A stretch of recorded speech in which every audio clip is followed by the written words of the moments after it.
You have to throw the rest of the stories. What an easy go story of team. You forgot everything. You're gonna be first. Yo. Must we pray or not? Okay. There we go. Hi. So I'm gonna start with marriage counseling.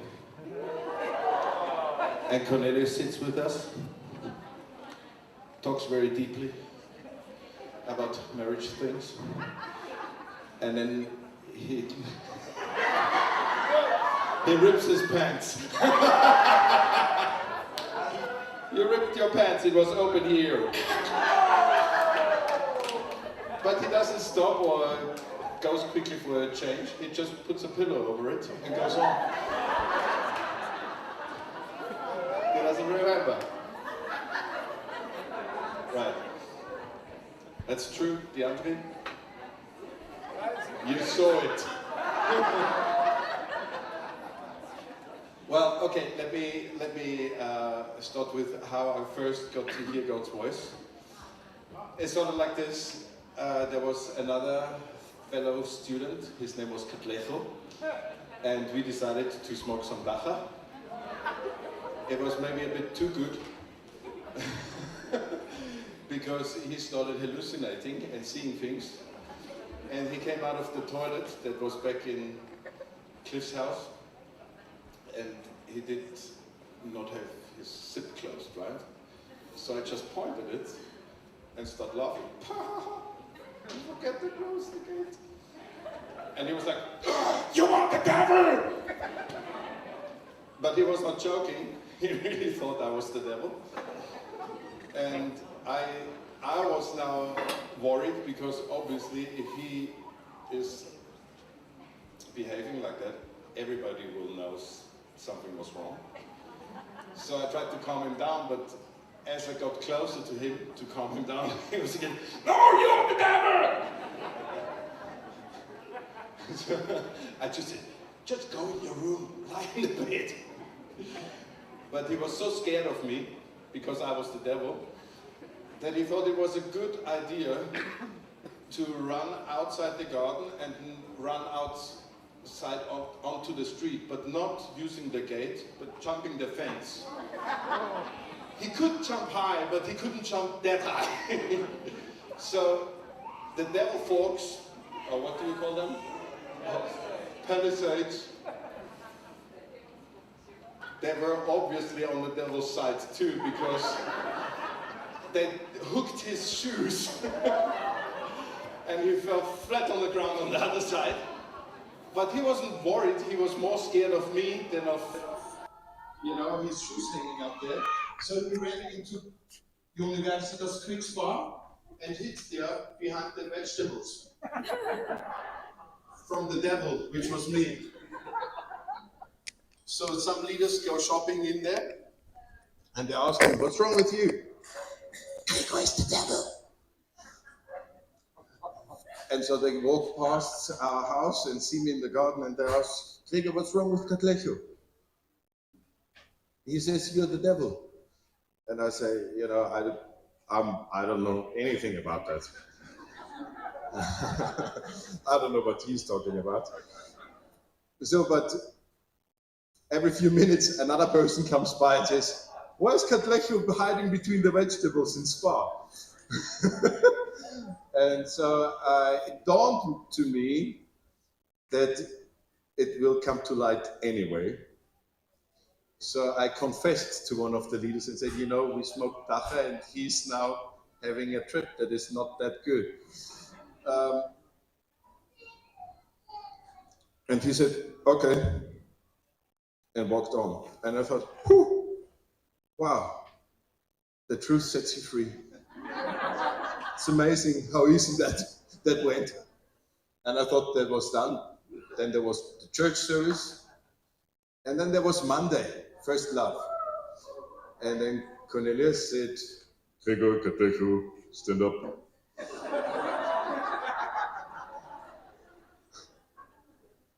And he said, you know, these two, they smoked dacha and they opened the doors for the devil.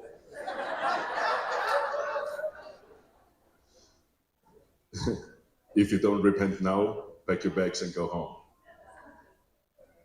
And all the Creary students looked again at me like I'm the devil.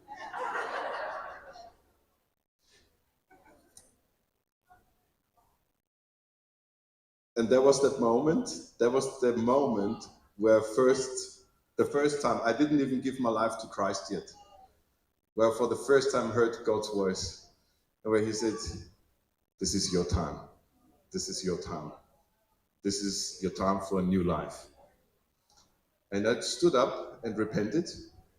And since that moment, I never smoked dacha again.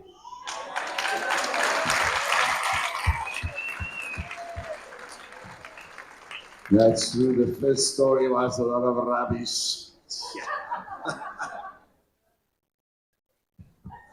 So Ivor and myself toured Zambia, Malawi, Tanzania for 6 weeks in the year 2000, I think. Yeah. And so we had a lot of fun. And so we arrived at the mission center in Zambia. And so as we tour through Africa, they've got all these traditional dances. And of course, we come from an art school, so they want to know if we've got a traditional dance in South Africa as well. And so Ivor comes up with this idea. He says, yes, we have. And the dancer's name is Gee die Gans Gas. And so if that's loosely translated, give the goose gas. And I say, of course, there's nothing like that. And so Ivor starts, just hold the mic. So he starts with this movement. And I'm watching this, and he's going around the room, and everybody else, all the students are following him, dancing in a circle. Gee die Gans Gas. So that was hilarious.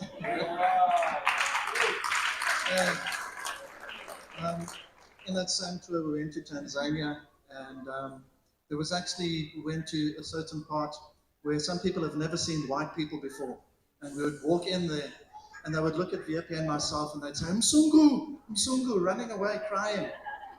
And so we thought we were safe because nobody's going to know us. It's very hot. And so we saw next to the sea over there, it's very hot, and we want to take a swim. And so we just decided, no, we're not going to go over here. We're going to go swim there by the jetty. You know, we can go onto the wooden planks and then jump off. So as we start walking on the beach, we start to see some things on the sand. Logs. Logs not from trees, but from humans. And so we were going to get off, take the clothes off, and then go and swim in the sea. And as we go closer to the jetty, not all the clothes, not all the clothes, and take off the shirt. Yeah. Yes. But as we get closer to the jetty, we see it's not a jetty, it's actually a sewerage pipe that was going out into the ocean, and then we would have gone to swim in that. Wait, what happened to, where's the next, here we go. Oh, okay, Allah. I don't know how, I don't know if it was Renee or Ami that organized this, but somehow one of the touring teams, we got the open door to go into a Muslim school in the Western Cape. So completely Muslim school, and then we're going to do a Christian outreach. And so the Lord gave me this wonderful plan. Yes. So you know when they sing Allah, Allah, you know, so I started going, Allah, Allah, Allah nasi is good. Allah nasi is good. And then, yeah, so yeah, that was an interesting thing, and the Lord can give us wisdom. And I guess the last story, where's Peter Jones? Oh, there he is, over there. So it was amazing to tour with Peter. And the one place, Peter, I don't know if you can remember this, but you know the people give you food or lunch when you tour. Now, for some reason, somebody did a double booking. And so we've just finished our lunch. We've had a lot of food. David, you weren't with us on that tour. No. So we just finished our lunch. Peter, you can remember this?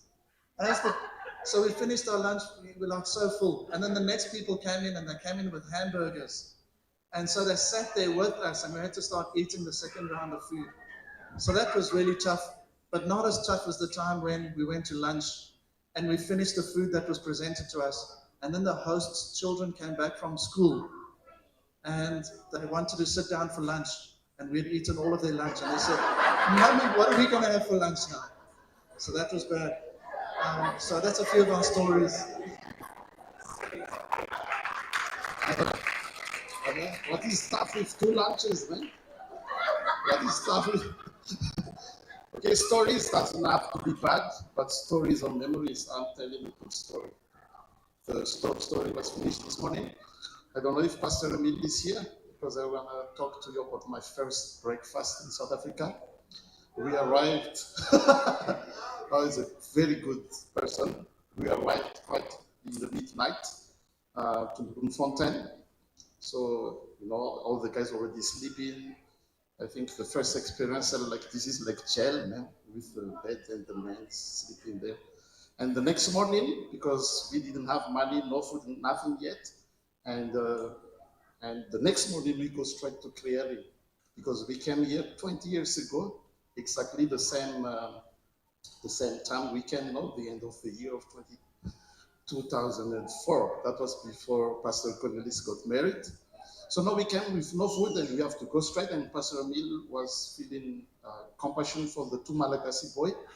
And now you see, we don't have food, and he's like, no, come. We couldn't speak very good English, so he said, come, breakfast, food. And he fished for us. I mean, breakfast, we are very happy. We say, thank you. Now we see something we have never seen before, never, with milk and with sugar and stuff. So as we take our first bite, then he showed the packet, which is more white. So in the same time, we run to the dustbin to vomit, 2 reasons. More white in French is 2 words. It's more is die, and white is fast.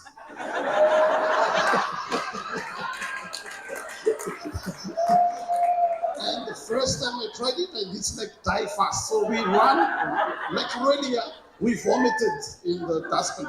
That's first reason, but the second reason is we've never eaten sweet breakfast for 20 years of my life. I eat either egg and bread or egg and rice or sausages, so it's salty. So to eat that sweet thing in my mouth the first morning was not, like I say, every time I say thank you to Pastor Emil, he's not feeling good, like, no. So that was just a story. The other stories, we leave it there.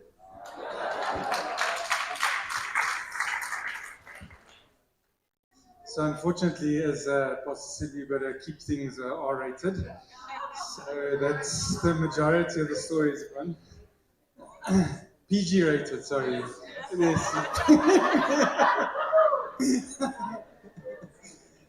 So just to share maybe 1 or 2 things. So some of you may know I did quite a bit of missionary work. And I think the most famous stories in my life are about my digestive system, but we won't go there. But so we'll go close. So in Uganda, I was in the north of Uganda, and it was during a rebel war. Hello, my big boy. During a rebel war, and I had come into contact with a young guy. He was one of these child soldiers that had been kidnapped and escaped, and fantastic testimony. He became a youth pastor, and we were in the village now where he lived, not where he's from, but where he was living.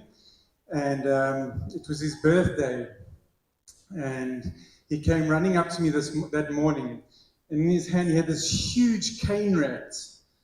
I'm not joking, I've still got the photos, I can show you, like a huge cane rat. And he came running and saying, Conrad, look what God gave me for my birthday. Because you see, in his village where he comes from, this rat is a delicacy. So for him, this was an amazing present from the Lord. He says, Conrad, look what God gave me for my birthday. Do you want to share it with me? So now I can't say no, because God gave it to him. So I said to him, yes, I'll share it with you. So that day we had rats. Everyone says it tastes like chicken, these weird foods. It's because it's kind of like white meat, so that's why it tastes a little bit. It's not really like chicken.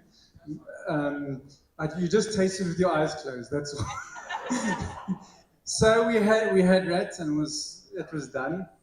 And later that year, I was leaving Uganda, and I had received the people couldn't afford class fees, so the one place they had given me a goat for class fees.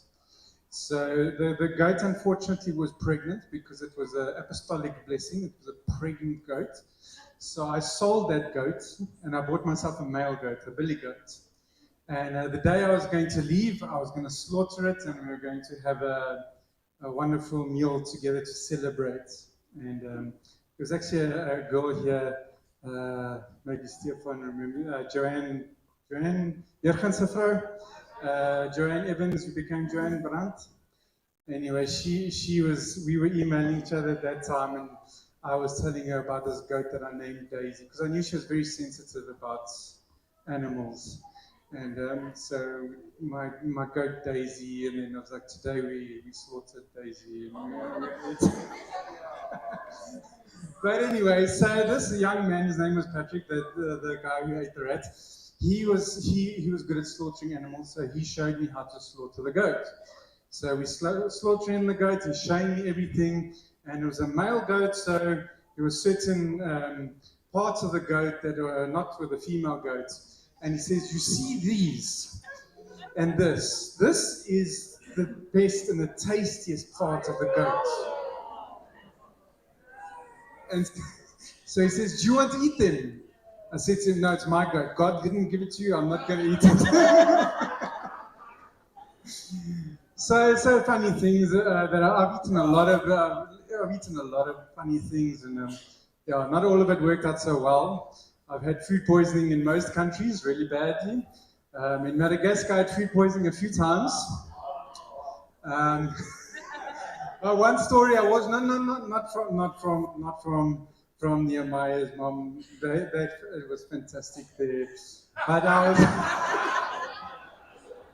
I won't tell all the stories from Madagascar, but I was in one place. I cannot remember the city, the town I was in.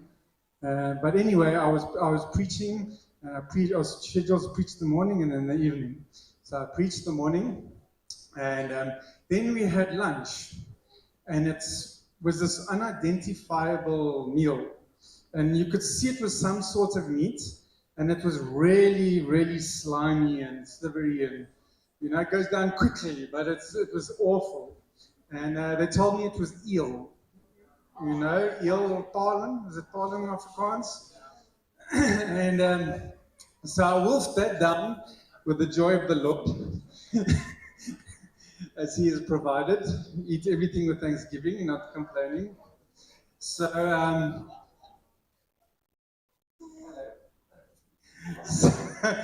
I ate that, and then later in the afternoon, I was scheduled to now preach. So the worship is finished, and I'm busy ministering, and I'm maybe about halfway through the sermon, and as I'm preaching, this eel starts moving. And I'm like, oh no, this is not good, because I know there's trouble. So now I'm preaching, and in my mind I'm thinking, what am I going to do? Because I got to go, and I got to go. So now I'm just, in my mind, I'm just praying. I'm preaching, but I'm praying in my mind. And eventually I got an inspired thought, which I believe was from the Lord, now that I think of it. And I just stopped and said, I just experienced. I want everyone to stand. And we're just going to sing 2 songs. Let's just press in worship.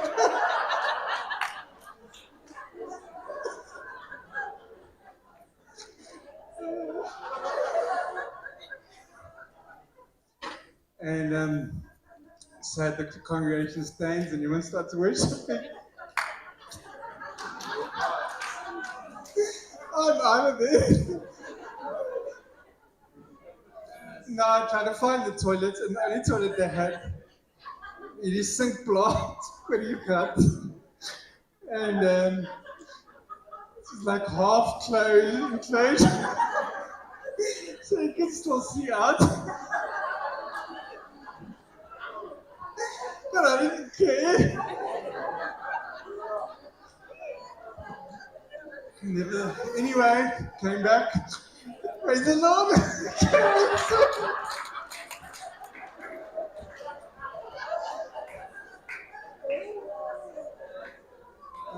I'm not sure if I'm going to share the next one. Where's my wife? Must I share Limpopo or not? No, then I'm going to share it. No, not your Limpopo one. You can share that one. Okay, so I'm going to make a fool of myself, but it's okay. Maybe I'll tell you about my first year, but it's okay. I'll share 2 stories. There's no one in the line. Is there someone in the line still? Okay. So, in my first year, I had a few spinner rocker in my kop. When I first came here, some of you guys will remember, Stefan Falkman will remember, I will remember, and I remember Pastor, I only heard later, when I came there, we came as a youth group, and Pastor told some of the young guys like Stefan and Simon Webster, just spent some time with him. And Simon wasn't so keen because I was kind of, yeah, there was a few other things looking at them besides me. Let's put it that way. But so anyway, I was not lucky in the head, and I was also quite clumsy and dirting stuff and losing stuff and breaking stuff, and so I went on tour, Free State, first 2 years, fantastic, Englishman in the Free State. That's why Pastor had to sing Ramamia too in Afrikaans. And in the first maybe 4, 5, 6 times, I broke something in every time. And now on a tour team, this is a really bad thing to happen. You've got to replace it and say sorry and all of these things. So I'd be sitting on a chair, and the chair would just fall out underneath me. And it's this big joke, and then they would take the chair, and then I'd have to sit on the chair with my name on it for the rest of the night. But there was this one town, Webstad, Pastor Wilken, Jacob Tinker's dad and mom, and with Pastor Harry, Pastor Herman. I never knew when he was joking or when he was serious, because he'd look at you and he would say something, and then you you never knew where you stood. But anyway, so when we came there, Tobias van Ellen was my tour team leader, and Chate and Annelie and Bernice Watson now. Bernice Clifton, yes, was Bernice Watson. And it turns out I was staying in the pastor's house. Tobias was somewhere, and everyone was somewhere, and I'm staying in the pastor's house by myself the first year. And they put me in their guest room, which was called the White Room. And everything is white. So I looked and I got a heart attack. I was like, I don't know what I'm going to do in this room now. But anyway, okay. So one night I'm working late, marking exams, like we do on tour. And I'm sitting on the bed and I'm marking these exams. And I thought, let me just go make myself some coffee. And I went to go make coffee, and I came back, and the pen had leaked all over the Tannie's nice white duvet. Now, this story is used apparently in one of the syllabus now of what not to do on tour. So, but now I'm a first year, I'm shocked, I'm frightened, I didn't know what to do, so I decided to do nothing and tell no one. And the next night, getting into bed in my nice duvet, climbing into the bed, I pull up the sheets. The whole sheet just rips. So now I'm beyond deep trouble. And I don't know what I'm going to do. But now I have to confess because it's just too much now. So I go and call the Tannie, and the Tannie's a wonderful lady and very soft-spoken and gentle-mannered and everything, and she comes in, I'm like, Tannie, sorry, I'm going to have to say in Afrikaans, I'll say it quickly. Ek het ink op Tannie se duvet gemors. I spilled ink on your duvet. And you can see she's shell-shocked. You can see but she's, it's okay. But in Afrikaans, I'm sure we can just wash it out. Tannie, I tore the sheet. Ja, hulle was seker ou lakens. They were probably old sheets, which in fairness, they probably were, because I don't know how I tore those sheets. I was not that strong at that time. So that was my experience of touring. So now I'm just going to show you my walk today. This is a lot later in life. I went to start with a group of 20, how many? We were 12, hey? 12 people, and I said to the team, we were going back to Webster, and we were going, again, I was studying in the guest room of the pastor's house, now with my wife. It's no longer the white room, it's now a green room. And it's next to the pastor's room. I didn't know that it's next to the pastor's bedroom. So we're driving into Webster, and I tell the team, because they know the story, because it's told in the syllabus now. What's it? Tour etiquette, yes, of what not to do. So they all know the story. I said, guys, whatever you do, do not mention any of this to these people, because this is 15 years later, maybe, quite a lot later. And so hopefully they've forgotten about me and who I am. And so the pastor was in some conference somewhere. He was only coming back 3 o'clock in the morning. And so it was just his wife there. And great. We had a wonderful time during the day. The whole team was there. The team went to their houses. And now we went to bed. Now I had malaria in Uganda, very bad malaria, which I almost died from. And the problem with malaria is sometimes if you drink certain areas, when you get sick and your immune system is down, you get the malaria symptoms once again. So I suffered in the past with a lot of fevers, and the fevers get so bad I get delirious and I have bad nightmares and everything like that. So my wife knows about that. But now we're in bed and it's one of those nights. And I'm having this nightmare and I'm shouting, or I don't know what I was doing in my sleep. And my wife put her hand on me like this. She said, don't worry, it's okay. And she just put her hand, and I just freaked out. And I leapt out of the bed and I jumped against the wall. And I hit the wall, which was the separating wall between my bedroom and the pastor's bedroom. And the pastor's there now. So I hit the wall, I'm screaming, and I fall down. And unfortunately, I sleep not on tour. I sleep in my underpants on tour. Dis voltydse tour. PG. So now I'm sitting there. Now the pastor rushes into our room because of this commotion. I'm on the floor in my underpants, sitting there with my head in my hands. I'm just going, it's okay. And Vicky's in the bed, and she says, no, don't worry, Pastor, it's okay. Don't worry, Pastor, it's okay. And then the next morning, we come for breakfast, and the pastor's there. And Vicky walks out and says, "Oh, is jy die vrou wat haar man so slaan? Are you the woman that beats her husband?" And now we're sitting down at breakfast, and the pastor's looking at me. Says, "Haven't you been here before?" And I'm like, jy was nie so lekker toe jy laas hier was. Yeah. Okay, maybe I'll stop there. Let's not share the other one. Yeah. So when I first met Conrad, as I said, there was a lot going on. But he used to sit in the house and he used to go like that. I don't know if you can remember that. He would sit in conversation and he would just whip his shoe off.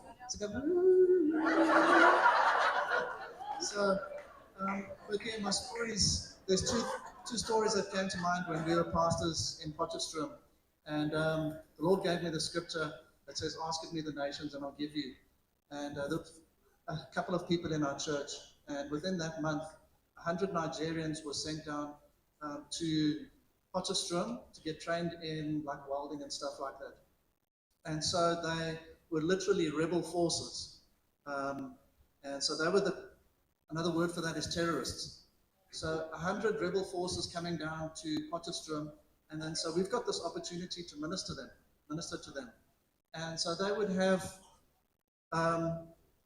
what do we call them? The concubines.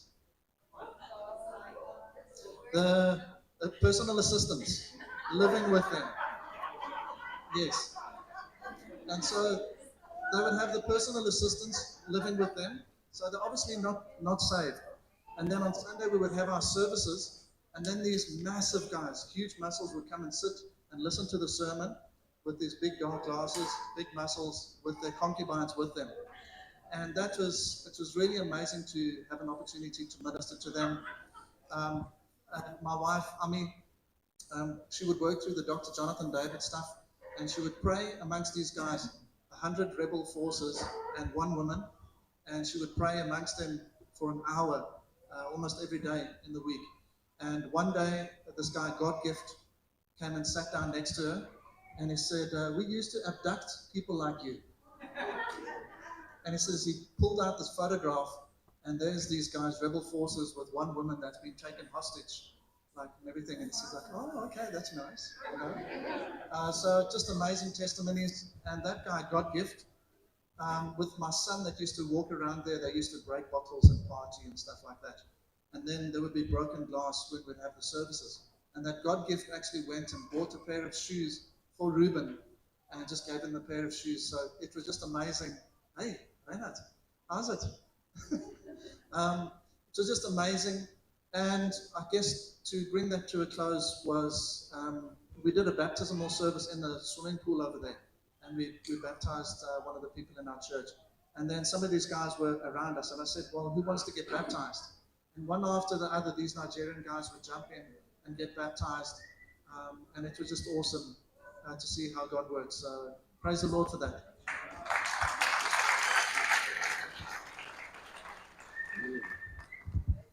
Yeah, I really think God was merciful on us sometimes not to know everything that you guys did. Yeah, while he just spoke, they got Reuben quite quickly after their marriage, and we had Jaden quite quickly after our marriage. So sometimes Ami and I would feel one another's pain because both our boys were busy boys, really busy boys. So one day I phoned Ami, and just to find out how she's doing. And actually, I just wanted to moan a bit because I was feeling sorry for myself being in ministry with a very busy toddler. And I phoned Ami and she said, "Jeline, you won't believe the week I had." Now, I can't remember the sequence and I can't remember the timeline. But when I spoke with her, their son in that week, him and his friend at pre-primary school, decided they're going to raid the suitcases and take the sweeties and of the children. So she said that was one. The other one, Reuben, was gone, and they were looking for him everywhere. And after quite some time, she looked up, and he was at the very top of the water tower with no railing. So she knew she can't freak, because if he runs, he's dead. So she calmly got up, got Reuben, and when they were close to the ground, she started the hiding. In the same sentence, she said, "And by the way, Reuben were gone and he came back with quite a lot of sweeties, handing it out to all of them, saying, 'Hello, hello, hello.' And they were asking him, how old was he? 3 at the most.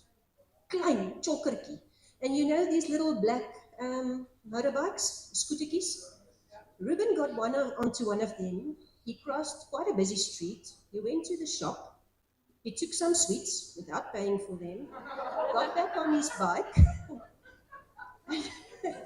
And he handed it to his family as if it was normal. And Elaine said, how was your week? And I said, no, very, well, very good, thank you. I had an amazing week. But just a while ago, Eugene visited us, so with his permission and compliments from Eugene. You know, as a pastor, when you leave, it's quite nice because you have students living on your yard the whole time. So we kind of trust these guys and give them the keys of our house to say, would you please look after the premises while we're gone, check the fridges, blah, blah, blah, blah. So Eugene came out with this story just a few weeks ago. Less than 2 months ago, he decided it's time to come out with it. And he said, no, Pastor, you gave me, and I can't remember who his buddy was, you gave us the keys of your house. And we knew because it was only us, our beer would be safe. So we kept our beer in your fridge. And we had our beer in your house because nobody would come in. So, yeah, thank you. It was quite good to be safe. And we thought, oh, yeah, what else do we have to clean our house from? Trusting the students. So, yeah, I just think there was a lot of fun raising our children with some of you guys. It was sometimes good to hear the stories. I think maybe you should tell them the other story is they went camping. And also in one of the conversations with Ami, she just said they went camping and it was close to the sea, the camp area, and Ruben was gone. And they were looking everywhere, Ruben gone, looking lifeguards, looking swimming pools, looking sea, looking everywhere, Ruben gone. And at a stage, he felt he must get in his car and he started driving out the hoe ver? 2, probably a kilometer out of the camp yard. There was a lady sitting with Ruben next to the road, and he said she knew that they would come and look for him. So she held his hand and kept him there all the way. So Ami and Ivan, thank you for making parenting easier for me.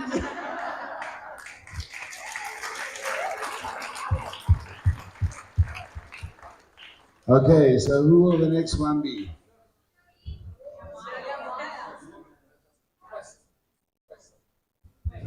You know, me and Gregor and DeAndre, we did a music video. If somebody has it, we're gonna give him money to play it on the big screen because we lost it. Okay. No, it's bad because it's Ari against Euros. Yeah, but anyway, we are very good friends. You know, when we arrived here, like I said, we arrived here in November 2004. So, Pastor Cornelis asked me and my friend Fuluna if we finish Word 4 in January. That's then during the holiday time, during the, what is it? The December holiday. He said, if you finish Word 4, I'm going to take you for a pizza. I don't know if you think it was impossible, but we are so hungry, man. We are not so clever. We finished Word 4 like in January, and he really took us for a pizza. But what is the good part? So we finished Word 4. But when the first year came, we looked like a second year. So it's like we told everybody, hey, study time. Because they study Word 1, we finish with Word 4. So that was fun. But then DeAndre was one of the first year. I already wrote Word 4. And still should buy me a Coke to go with her to the spa, to buy cigarettes. Because she's a lady, they cannot walk alone. So actually the Word 4 was just for the pizza in that time. But anyway, later on. Oh, that's good. Okay, everybody. Kom Udin. Dit 'n paar goedjies mos. Ai ai ai. I'll only tell not a naughty one. But so my first year, Stefan was our cell group leader. Me and Yaku were in his cell, and we were the two uncoolest first years. I used to wear long flower skirts. Jesus loves you. Like, I was very sweet. And Yaku, oh my goodness, I thought he was uncool. So then you know how rough that was. He was growing his hair long, and it was terrible. And now we're in Stefan's cell group, and he's got all these like cool skater oaks in his cell, and he's like, you know, these cool guys in his cell. And then after the first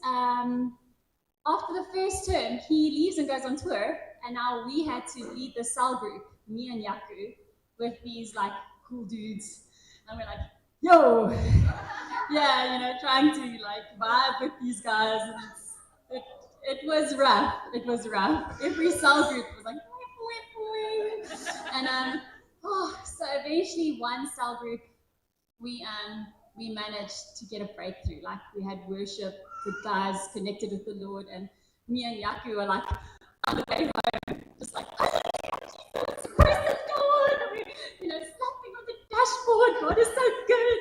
And the next minute we're driving. Now we're new in Bloem, and we're like, where are we? Somewhere we've missed the turn because we know how to get to the cell and how to get back, but we don't know the rest of them, and we don't have cell phones, like airtime, nothing. So me and Yaku sit in the car at the stop. We're like, okay, Jesus, which way should we turn? And then I'm like, I feel left. He's like, yeah, I also feel left. And then and then the next one, okay, Father God, where should we go now? We prayed our whole way home, but we were so super spiritual that we prayed our way back to this. Anyway, but yeah, it was fun. Thanks for trusting us.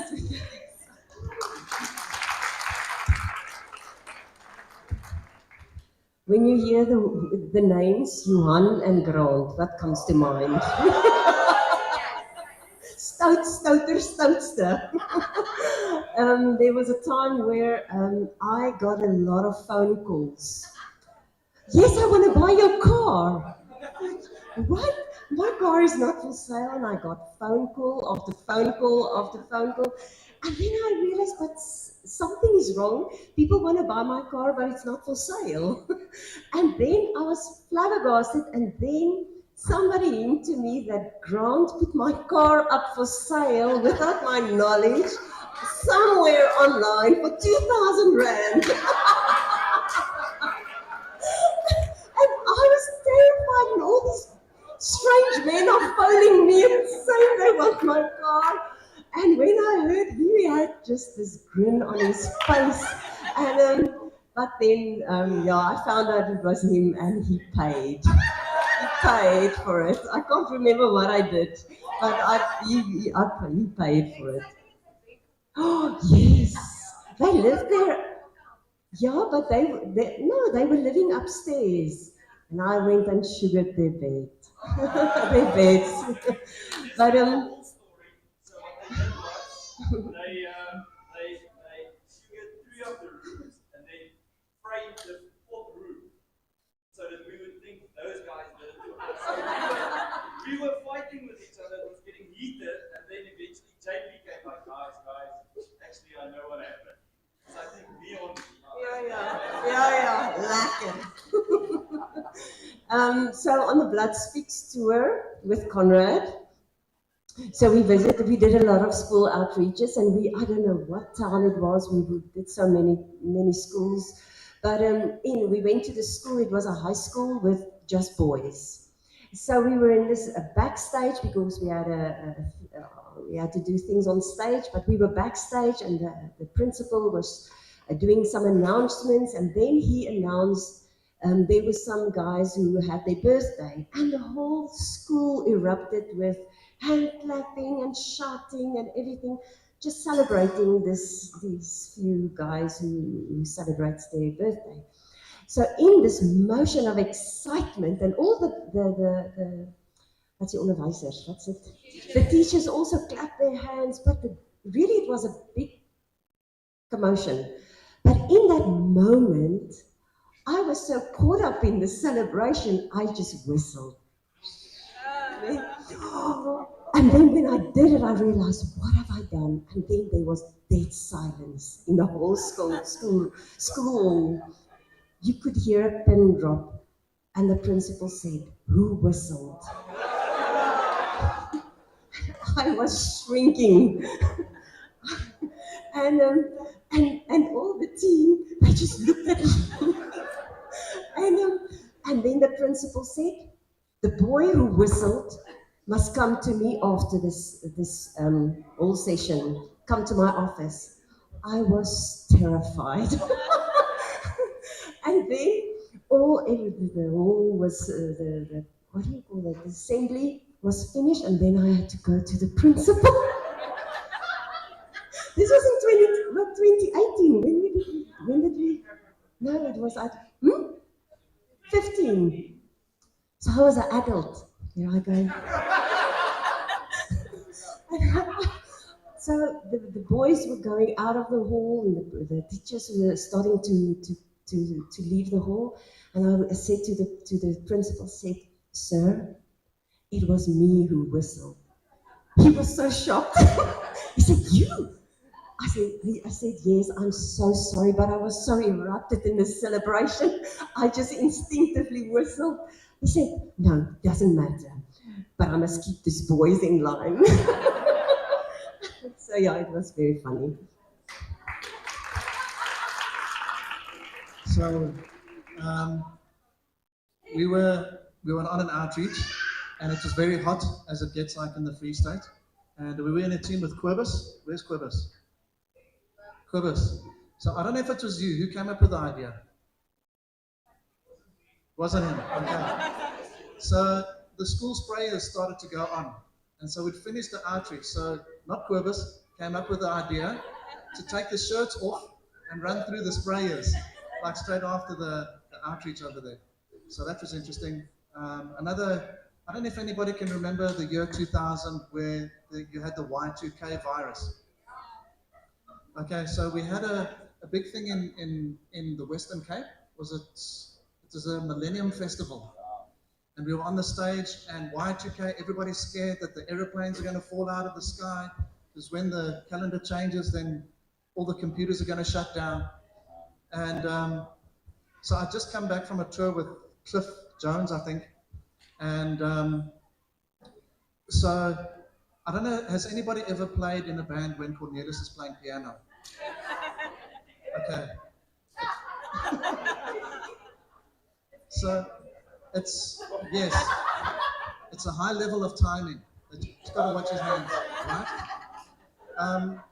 And so what was happening is the Y2K virus almost started kicking in over there, and the sound system was going funny and stuff. And what was happening is we've got some people from Australia, Stefan, right? And so we were playing from the stage, and the sound would go right across the rugby field, hit something at the back, and then come back to us. And so at some stage, the monitors went dead. And so all that I can do is watch Cornelis. I'm playing drums. And I can just see Cornelis on the other side of the stage there. It's almost there where the Russians are sitting over there. And I'm just watching Cornelis's hands, because his hands are just going like this on the keyboard. And then all of a sudden, the smoke machine comes right in between us. And I've got no reference now. No, I'm just playing a 4/4. But, yeah, so it was a lot of fun. Yeah, that's what it was. Jody. Quibus, jy moet 'n bietjie kom, Grant moet nog 'n bietjie kom, Pieter, daar's sy. Kidoen. Oh, okay. All right. There's a lot. There's regtig baie. There's a lot. So one of the things is I remember we got blessed with box of eggs. Okay. So we still get anyway. Yeah? So what happened was, I think you, Christian, climbed into the box of eggs at the girl's house. And I don't know if you know Palilo Beth, but Palilo said she's short and very dramatic. So she was busy making coffee and things, and she just hears. And then it was you who jumped out of the box of eggs. Yay!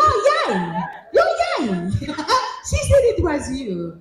Okay, well, anyway, that was one of the stories. The other stories, we had Marcus. I think if you know of Marcus. Marcus, also very dramatic. So, Gregor, you were the house leader. Tiandri. So, what happened? Jeline. So, we had a Peter du Plessis. Now, Peter du Plessis had very beautiful blue eyes. Nee? So, I'm busy cleaning in the Esther house. And I just hear one of the Sesotho ladies come to the front, and she says, and it's 8 o'clock in the night, and I'm thinking, maybe it's somebody for statue spray, they are scared or something like that. So I go in DeAndre, I can't. So then I go in, and as I go in, the door is open. It's dark. The light is switched off, and Peter, which is he's like fully like he took what do you mean? It's schoon polish, shoe polish, and he blanket over, and he comes in.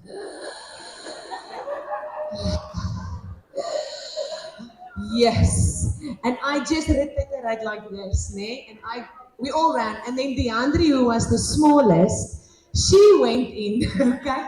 And then, ek onthou, jy het hom gestop. Okay? But then we heard it was Jeline who opened the door and everything for Peter. Maar Peter het nie daar gestop nie. The David house, but maybe you must come stand here. And then Peter went to Pastor Cornelius's house. Man, it was Ray used to stay there, and here, so Marcus was busy making coffee, and he just sees, whoosh, this person is running, and then he says his legs just went like this. And so what's happening is he's dragging himself all the way, and he screams, "He's got a knife! He's got a knife!" Nee? And then, but he can't walk. He dragged himself. That was quite dramatic. But then, you must help me now, Greg. You said.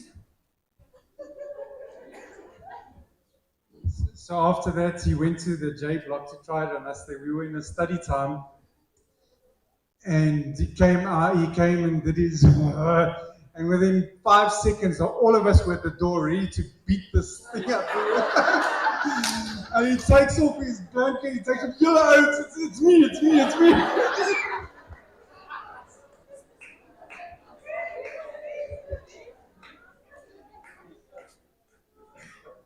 Just for the record, the trauma counseling was not worth the 1 second of opening the door. Ja, en daar's nog meer. Like Mota, you know Mota, Johan. Johan was just different. Okay, so what he would do is sometimes he would drive, and then if a lady walks with her heels like, then he would drive past her and give her R2 and say, "Thank you for watching the car." Like, hy just sulke goeters, like he was just, ja. So I can go on and I can go on, there's lots, maar kom ons gee vir ander. Ja, Gideon. Okay. Hi everyone. I will tell some confession.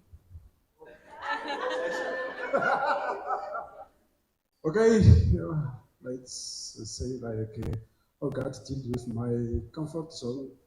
The first one is I am very comfortable with silence. Silence, quiet, silence. I can go with you with a car to Joburg and come back without saying nothing. I'm serious. Even in Madagascar, I can't do that. So the first 3 minutes in the car, I start sleeping because I don't want to talk. That's my comfort zone. But I don't know if you see the change now. And I ask you guys to, if you see me sitting somewhere there, come and speak to me. I want to grow in that part. That's the first one. The second one is I'm also comfortable with music, like an instrument. Humbly. But the thing is, if what I learned that God did with it, if someone took the piano, for example, away, I don't know where to put my hands. I don't know what to. Do you understand? Yes, because I'm used to put my hand like this or just like playing guitar. So if I have nothing, I just like. Why not put my hands? So I feel like I'm naked without the instrument. Yes, naked. with what clothes. Yeah, yes, I felt before. But the thing is, during career times, I was a full-time student in 2006 and 7. So I can't remember was it the first year or the second. I was down the all of the subject, music subject. So I don't know if it's the same till today. You have to write exam every weekend.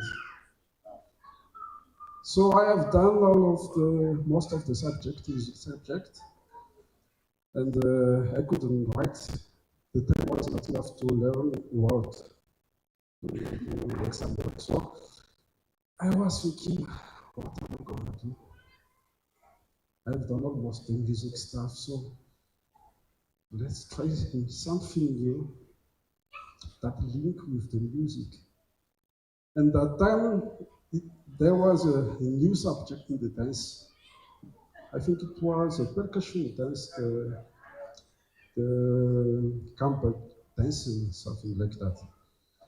Yes, and I think maybe I'm gonna play percussion. It's music. So I go there because I don't want to write what exam that time. So I start there and what am I doing here? But the thing is, I've done tambourines, after that, flags, a ribbon, that, I, yes, Esther can confirm that I passed everything.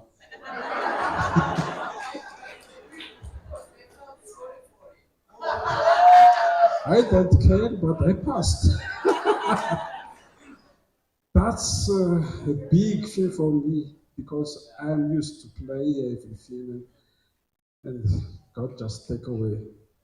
One thing again, there was one Sunday, I've never seen Peter Jones very angry at me.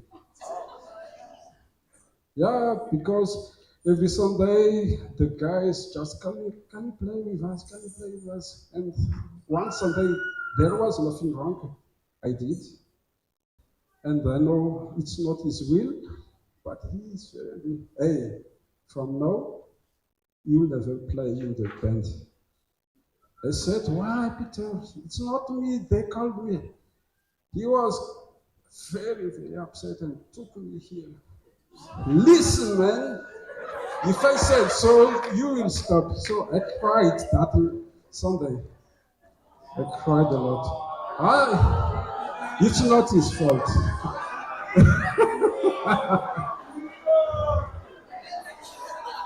But I learned a lot of things after that.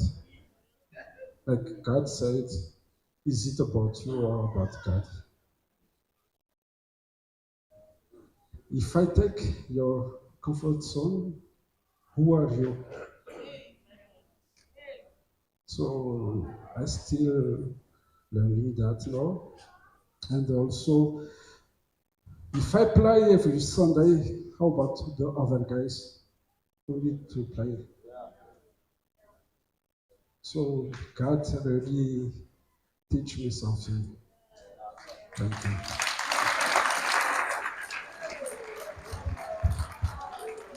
Okay, so one time we had a guy who used to go to bed very, very early, and we stayed in a room with 16 guys. We can tell you stories. But anyway, one night this guy, he'd go to bed every night at 8. We'd go to bed at about 10, but it was full moon. So what we decided, we're going to set his alarm off, and we're going to tell him it's sunrise and it's time to exercise. So we set the alarm for about 10 p.m. at night, and we said, the alarm went off, Vincent, it's time! Up, all of us, out we were running, jogging, 10 o'clock at night. He thought it was like 4 or 5 in the morning, doing his exercise. It was very, very cool. But actually, the reason I'm here is I actually do have a confession. I've never told you this, Cornelius, in the pre-vocal syllabus, my wife, Bernice, helped write it. At the time, we were courting when she wrote the syllabus. But you guys don't use the syllabus anymore. But there was a picture of like a little kid singing and playing in the grass that was used, sent all over South Africa. In the grass, it says Bernice for Grant.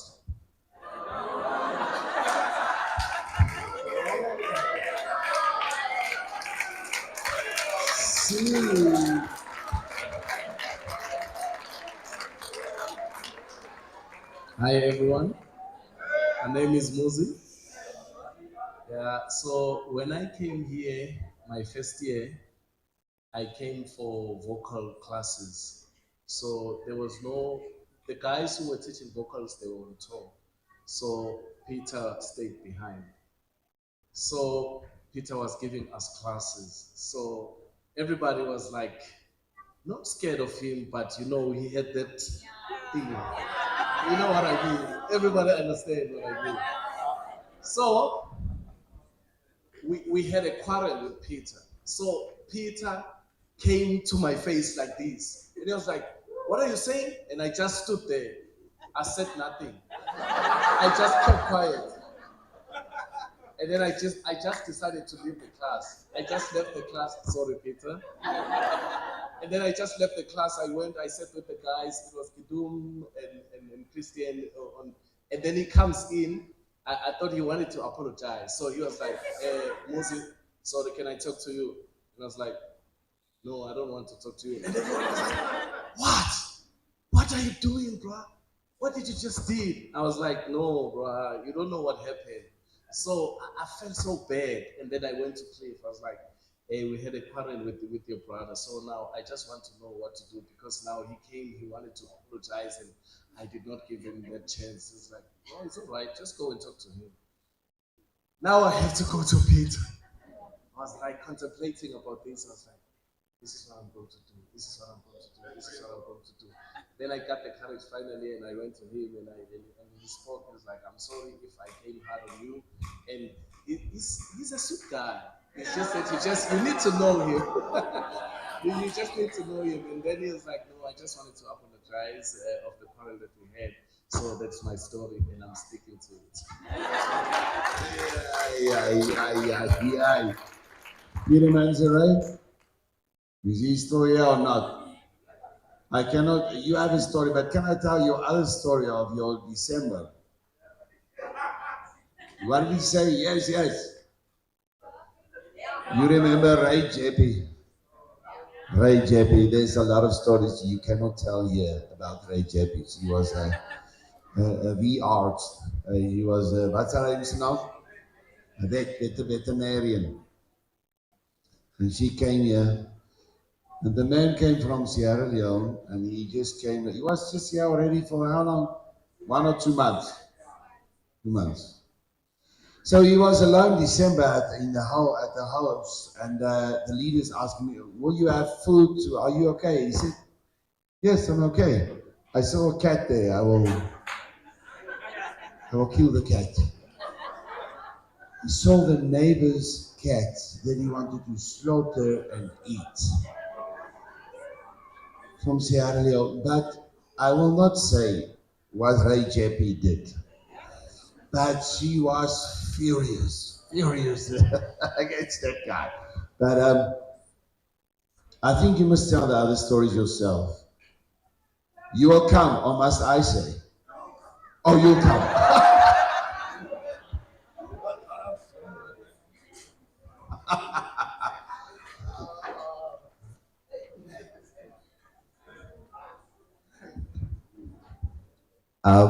So what Pastor was saying, it's true. So I came in October, and that December everyone was going on holiday. I didn't have close friends to say, oh, come with me. And I think Conrad was staying back, and Cliff was at the house, and I saw this cat. It was like, the cat was big. And back home, as boys, it's fun, we eat cats. We chow them quick. So, they were busy making a plan. Hey, I see one. They were busy making plans. Oh, what can you eat? I'm like, okay, it's fine. I saw something I liked. When everyone is gone, I will take care of this. But at J Block, for whatever reason, they don't keep secrets, man. They start talking about this thing, taking it to Clary, and everyone heard of it. And the one person that was not supposed to hear of this was Ray. I was at home, everyone was gone, and Ray came to me.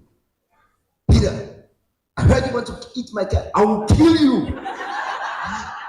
Okay. In an instant, I changed. Ray, I was joking. But it actually started the very first night I came here. I still remember it was Miles who fetched me from the bus stop, and we got home. Now I was there, hey man, I was sweaty, I wanted to go shower. So I went into the shower, I saw two shower things. I'm like, oh, okay.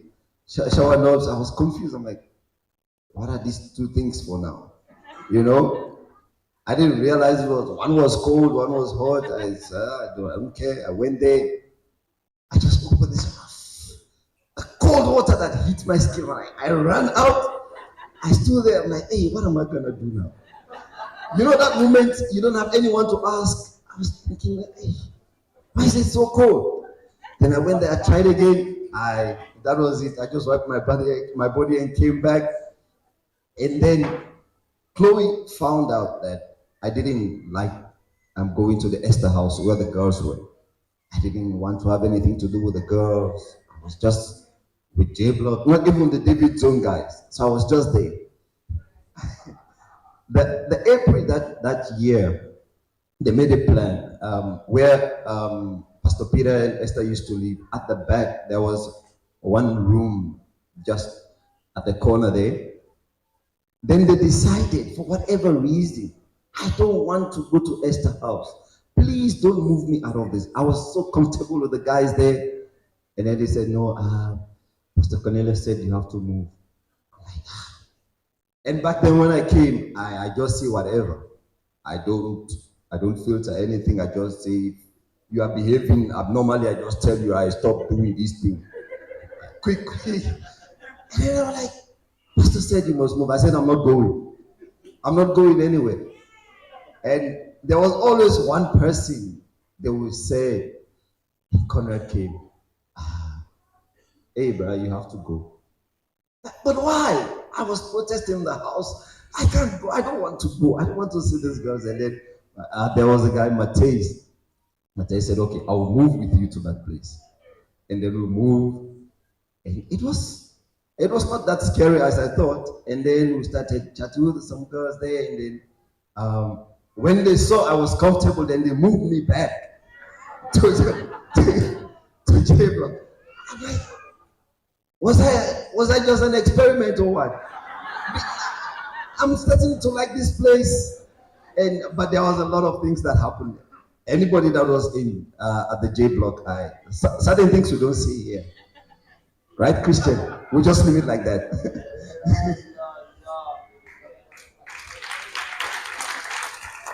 So I had the wonderful privilege of being a first year when Cliff and Peter and Pastor were in the house, and we had Hassie grappies. I don't know if you guys remember the Hassie jokes. They were making so what do you call a rabbit, Hassie, in a tumble dryer, and you call it spinazie, you know? So there's all these like puns that we would have. So then we started to say, okay, what do you call a rabbit, a Hassie, when they're in Clifton Jones's office? Manifestatie, you know, which is manifestation, okay? And then, okay, but what do you call a rabbit when it's in Pastor Peter's office? Confrontatie, confrontation, you know?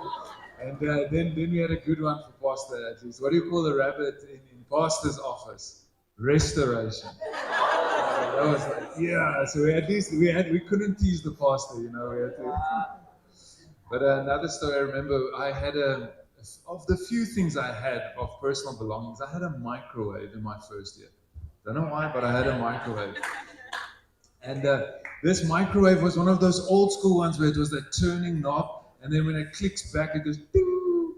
You guys know those ones. So Johan found it very interesting, this sound. Ding.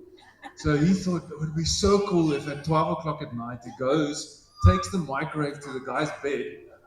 Ding, ding, ding. So a lot of us woke up in the middle of the night to this dinging sound, and then he would just lie still there for 5 to 10 minutes, and the guy would fall asleep again. But the interesting thing was, I think he was able to do it 2 or 3 nights, and then the microwave wasn't dinging anymore. And he had to come confess to me and say, I'm so sorry, I used your microwave broke. And I was like, how did it break? And then he had to confess to everybody how he broke it. Another night, everybody in the David house was a bit bored, and with Johan and Chloe and Kyle Barth and Christo Pinard, we were all just a little bit bored, so we decided, let's do a dress up and we go be dramatic at the tourist centre. Now, I don't know if you guys know, but the tourist centrum about 10, 11 o'clock at night is not the safest place to be, but we all dressed up in leather jackets and leathers and glasses, grease lighting style. So I still had my bakkie, little 1-tonner bakkie, and we loaded it. I think we were about, Leonie, how many people? 15, 20 people in this bakkie. Off we go, 11 o'clock at night. We get to the tourist centrum and everybody climbs out. Yeah, it was the leaders that instigated it, obviously. And we climb out now, everybody's acting. So it's this thing, and they're like, yo, dude, let me see your push-ups. And they start doing their random people are walking past us, like looking at everybody. And it's this big drama, and everybody's doing this grease lightning drama thing. I can't remember how long we did that for. I think we did it for 2 hours. And then afterwards, we're like, let's go home. So that was the type of stuff we got up to, you know? I'm trying to think of Grant Clutter. Everybody can remember Grant Clutter. So I had the wonderful privilege of staying in his room. I was on the top bunk, and Grant Clutter was on the bottom bunk across from me. He had a toilet seat there. He had a licensed discs from some cars. He had a little mosquito net hanging over there. Can't remember what else he had. I don't know.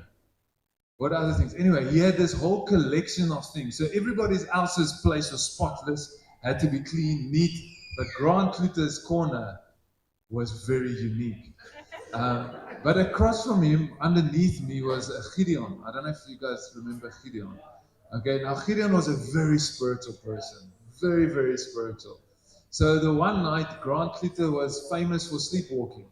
So he would walk into the lounge while we're busy studying and then just stand in the door.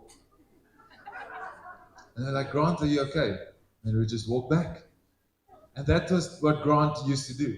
So one night, Grant gets out of his bed, he goes to Gideon's bed and he shakes him. And he goes back to sleep. And Gideon obviously waking up and he's looking, and Grant's colored. So in the dark, Gideon didn't see him. So he's looking around, what just happened? And the guy across from us, now we're all sleeping, but the guy across from us actually sees this happening. And Gideon sits up and he does a little prayer. And says, Lord, I just bind every demon. I just take every stronghold. And he's like, and he goes back to sleep. And Grant does it again. He gets out of his bed again, somehow gets to Gideon's bed and shakes him. And slips back without Gideon seeing him. Gideon wakes up and he's like, no ways. He goes to the bathroom, he starts doing prayer walks down the passage. The next morning we wake up 6 o'clock for duties and all that, and this Gideon hasn't slept. He's, you know, when your eyes are red, and he's like, guys, come, let's house meeting, we need to discuss this thing. And we all get together there, and he's like, guys, this was the worst demonic attack I've ever experienced in my life. And he starts, and he's going off, and the guy that saw what happened starts cracking up. He just couldn't keep it in anymore. Eventually, he tells us all what happened, and we just had a good laugh for a few hours, realizing not everything is so spiritual as it sounds. There's some confessions. I don't know who's the guys who did it. It was Grant again, but with some chaotic cars, 1 o'clock in the morning.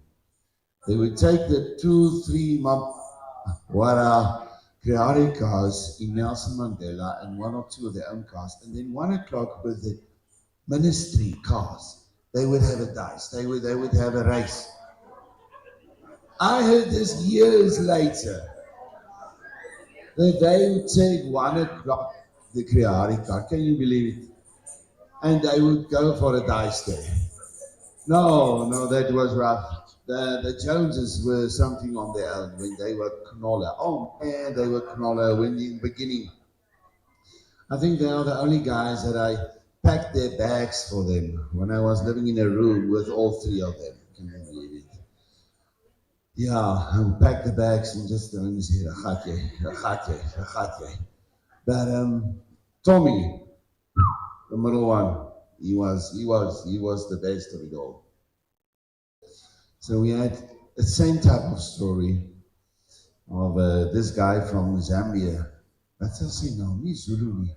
Zulu, nie. Maar in elk geval. And Tommy would take this, wat noem jy die infrarooi laser light. And he would walk and put that in front of that guy from Zambia and he would stop. He would bite the tail and he would take it away.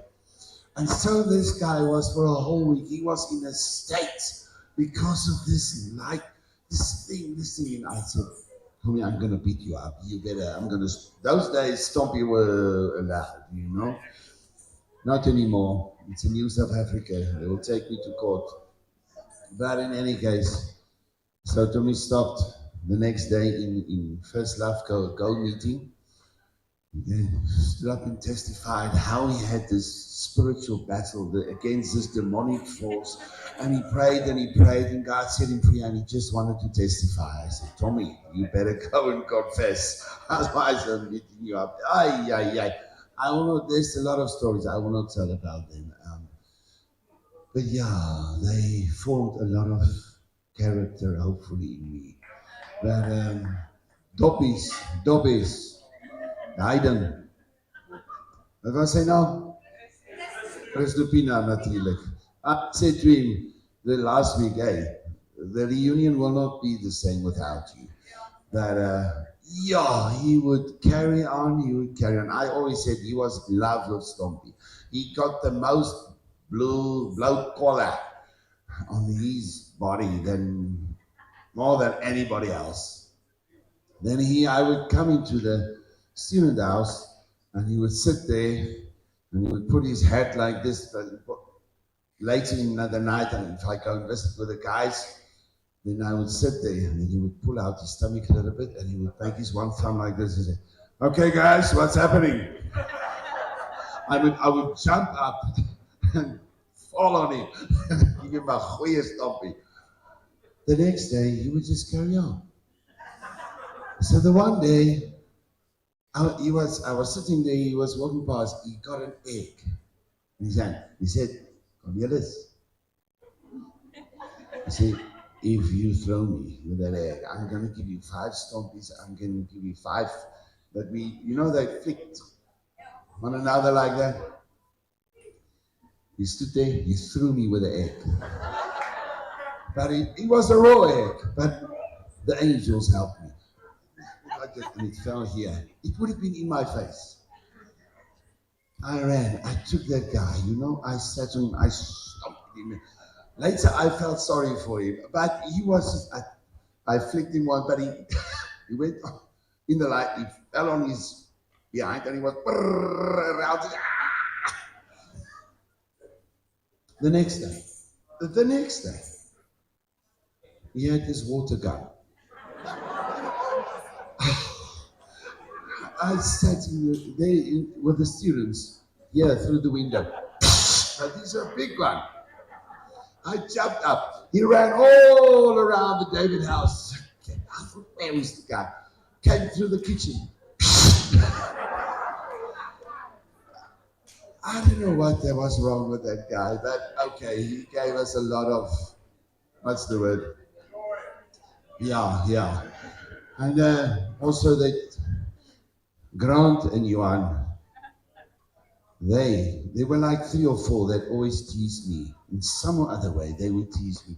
But when I would catch them, I would grab hold of them, and they freaked out if you touch, just like this, touch their neck. They would scream. So if there was like those two and then JP and I don't know who else, but they were also against one another. So if the one would do something, I would come for him, the other one would go and stand in front of the door so that he cannot run away. And then that guy's so angry with it. I'm gonna get you, I'm gonna get you. Because then I get the guy, jump on him, and said, Jan Piravit. And then he had to sing. But they could sing that Jan Piravit. They just wait for it. And I will leave them if they finish the song. But so they carried on and carried on. And like in the meeting, this is not really personal, but it's just the meeting is like, guys, it's 1:45, you must finish now. I need to go. Number one, it's just number one, but I need to go. And you want 3 glasses, you will take the water and you throw the water. Throw the water in the glass. The whole time I said, I'm gonna get you. And later I realized I'm okay. I don't have to go. I said, okay. And when we were finished, I stood up and Johan ran, but JP was in front of the door. That happened like hundreds of times. Oh, those guys, they were other type of things. Okay. All right. Okay, mine was actually starting in with Adam and Pastor Cornelis, the one with the super spiritual. So we shared a house with varsity girls. And one of those girls from KwaZulu-Natal, she was very vocal. She would constantly be like, in Jesus' name, and like that all over the house and always worshiping. And just to explain her personality, because that will really make sense when I tell the story. So we would go statue mime at Boeremark on a Saturday morning. And there's one time I wanted to do something different, and Esther always would do the Chinese doll statue mime. So I'm like, please, I really want to do that. And I woke one of our friends up 5 o'clock in the morning, and I told her she must do my makeup. And there's a lot of red, and there's blue as well, and white. So this friend that did my makeup went a bit overboard. So instead of looking like the Chinese doll, I kind of looked like the female version of the Joker, I think, because it was very bad. So now we're sitting in the lounge, 5:20 in the morning, waiting for Gert to come pick me up because we're going to go to Boeremark. And Nadine was sleeping, this girl from KwaZulu-Natal, she was sleeping on the couch. And I forgot I had makeup on because it's that time of the morning, and she woke up and she looked at me and she said, in the name of Jesus. And then I thought, what is going on? And I looked at her and I'm like, Irene, the girls are sleeping in the house. She was like, quiet, please. And then she said, how do you know my name? How do you know my name? And I said, Irene, and I tried to calm her down. And then eventually she knew, so, oh, Samantha, it's you. Oh, I'm going to go to bed now. And then she went to bed, and then just not long after that, Gert came and he got into the car, got into the back of the car, and Gert turned around and he said, good morning. But as he turned around and said, good morning, he went, oh! And then he got onto the phone with one of the other girls in the student house and said, please, can you help me fix Samantha's makeup? So, yeah, just about scaring girls with my makeup. I want to testify about being Indian in the Free State. Firstly, I hated Afrikaans with a passion because for some reason I didn't know honor and op and the hond bluff, alles. Didn't make sense for me.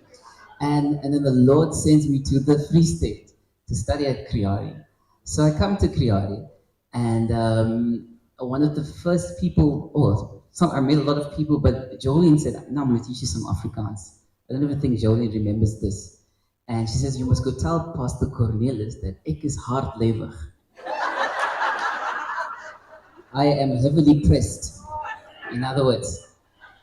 So I eventually did it, and Pastor Cornelis was, who told you? Which leader? I don't know what happened after that.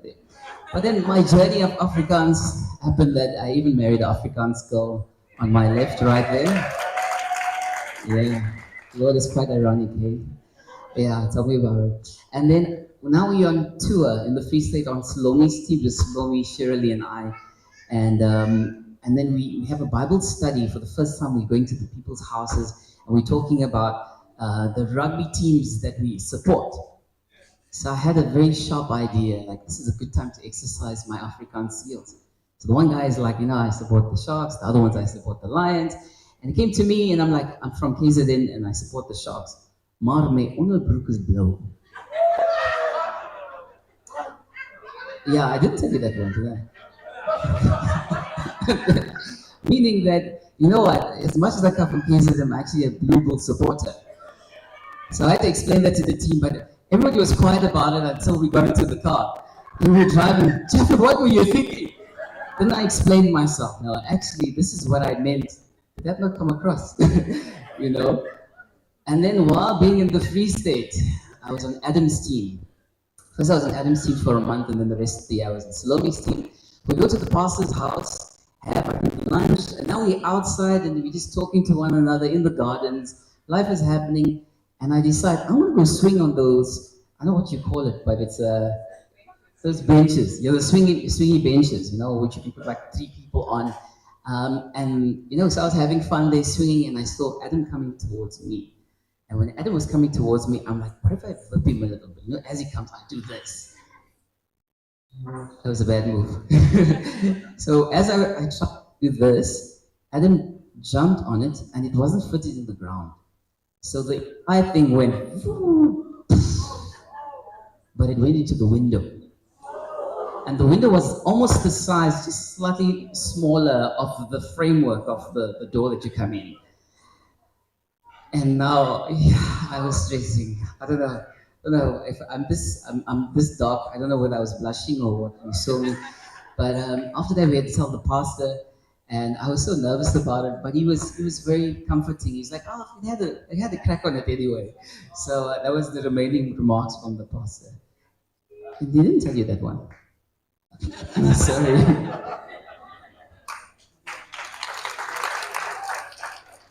So my story is also about tour, and I happened to tour with Japheth and Samantha and Charles' parents. It was my first August tour. And we were at this family, and they had, I think, 2 or 3 Jack Russells. And we were out giving classes, and I think that the family was also out, I think, for the day they stayed over somewhere else.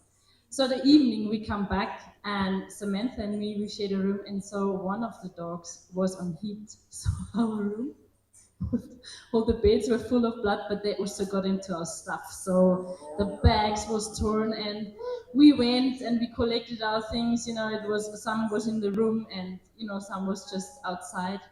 And so the next day the family came back, and we didn't say, the dogs took our stuff everywhere. We just had to obviously say our beds, whatever. And so luckily the lady, she came. She came with my underwear and she said, "Is this one of yours? I found it in one of the kids' rooms." So I had to explain how it got there because we didn't say.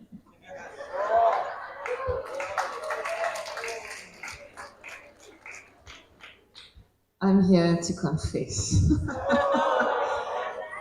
This confession is for Pastor Emil, actually.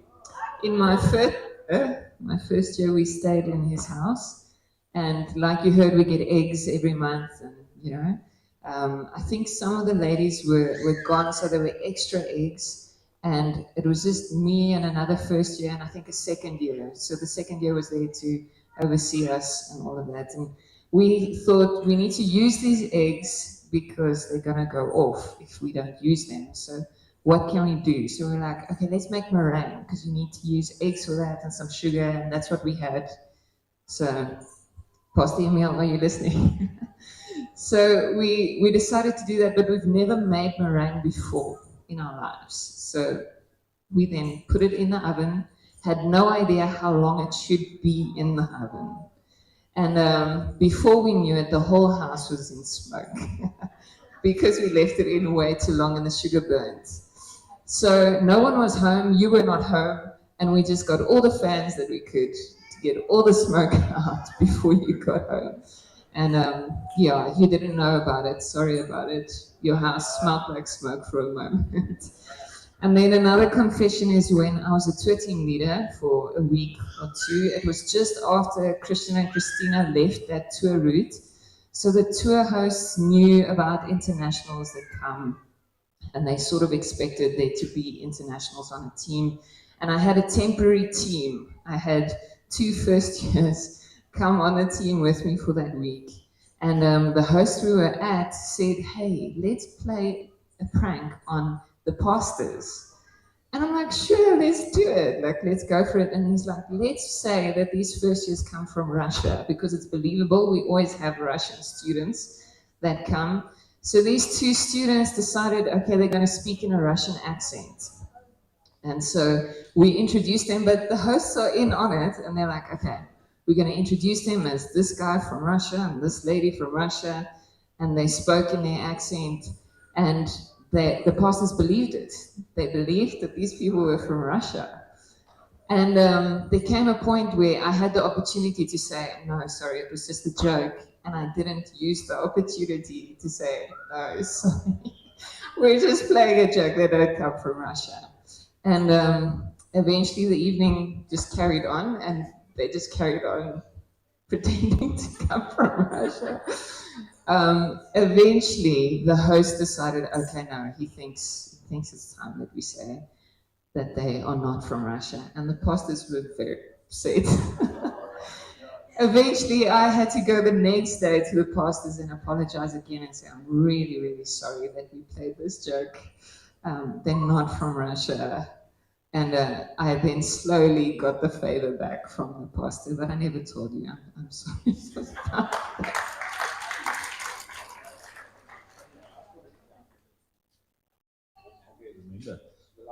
Last one.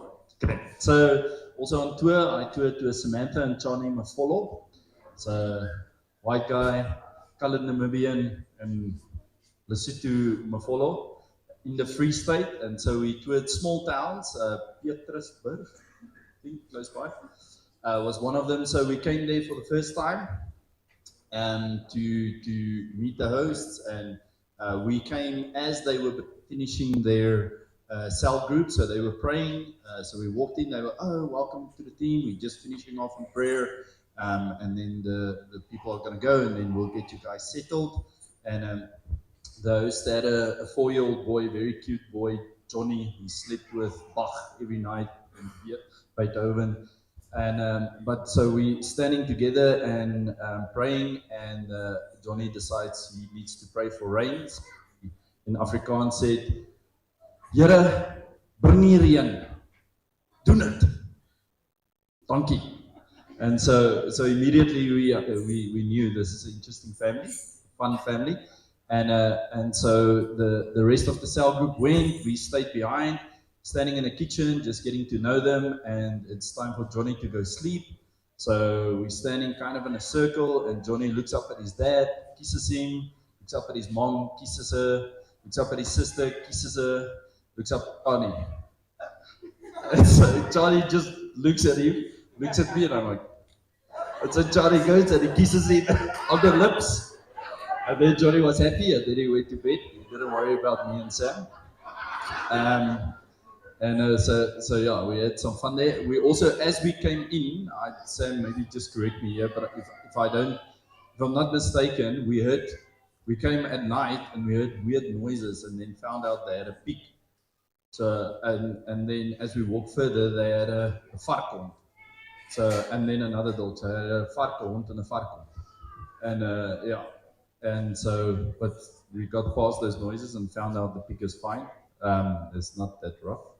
And then a year later, or before that, I toured with 3 girls, Beth, Jackie, and Ilse, which is now the Jager. And so every week, 2 of the girls would have a cat fight. And then they'd sort it out and they'd be best friends. And then the next 2, the second week, the other 2 had a big cat fight that we had to figure out. And they were best friends. And by the 3rd week, all of them were good. And so on off, on the way to our third place. It's Groenfontein. I don't know who's been in Groenfontein. Those who's been to Busisa, very similar. It's a 40k, or they had a 30k dirt road, very rough road. It's in the Bundus. There's almost nobody around there. So I don't know how we got booked there. We basically did 2 outreaches the week and gave class to the host kids, and and stayed on the farm. So prayed a lot. So, but on the way there, on this dirt road, we just bouncing everywhere, and the car suddenly starts making weird noises. But we're already 20 k's into the dirt road, and there's no shops, no garages, nothing like that. And as we get 500 meters before the house, it's a hill that you have to climb. And about 2 k's before that, we went through a dip, and I couldn't go into third gear anymore. Suddenly my third gear is gone. And so we came to that last hill, first gear, second gear, and then we couldn't climb, and then it rolls back, and then we had to do that like 3 or 4 times, and eventually we stopped 100 meters before the house and then walked the rest of the way. And they had to get someone to come out 40 k's and fix it. Anyway, so that's how we met them. Walked to their house. Oh, where's your car? No, it's over there. We'll go fetch our bags. And so we met them like that. And then they showed us the farmhouse where we're going to stay. And they said, that house there, about 300 meters that way, that's where we live. If there's any issues, the workers just stay here behind you guys. Just let them know. So no, thank you.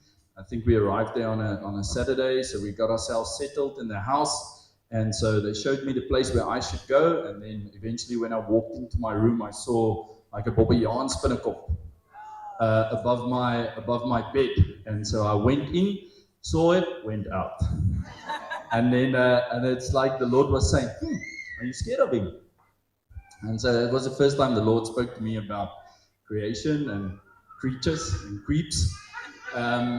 Things that creep. And so I felt the Lord challenging me and say, but you have authority. And I'm like, okay, well, I guess I have to exercise it.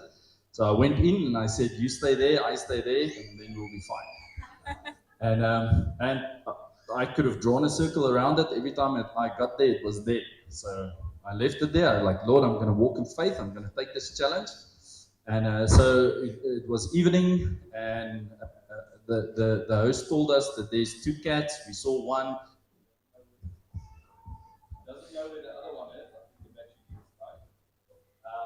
And so as I went to bed, I felt some weight there by my feet, and I put the light on. So I felt some weight at the bottom of the bed, and I put the lights on, and I saw the cat was there. And I took the cat off, turned the light off. Somehow the cat found his way back in again, and slept there by the bed. And yeah, about 2 o'clock in the morning, I just hear this,